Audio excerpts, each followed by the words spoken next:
സാറേ പുറത്തു പോയി കഴിഞ്ഞാലേ ഇവള് സ്നേഹത്തോടെ ഒരു കോള് പോലും വിളിക്കാറില്ല. അത് കേട്ടോ മനുഷ്യ, ഞാൻ എപ്പോഴും നിങ്ങളെ വിളിച്ചോണ്ടിരിക്കുകയല്ലേ ചെയ്യുന്നത്.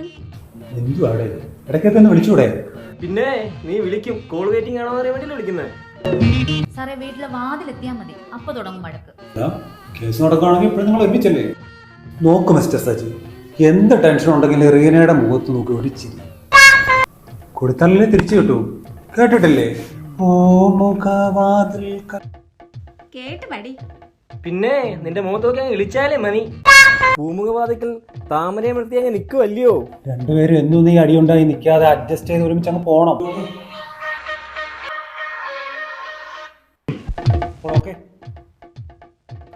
ഈ വള്ളിക്കെട്ടൻ നിന്നോട് ഞാൻ പല പ്രാവശ്യം പറഞ്ഞിട്ടുണ്ട് എന്നെ കൊണ്ട് വിളിക്കരുത്. ഈ വള്ളിക്കെട്ടൻ നിനക്ക് വെച്ചിട്ടുണ്ട്. ഞാൻ അങ്ങോട്ട് വരട്ടെ? നിന്നെ എന്ന് കിട്ടിയോ അന്ന് തൊട്ട് എന്റെ സമാധാനം പോയി.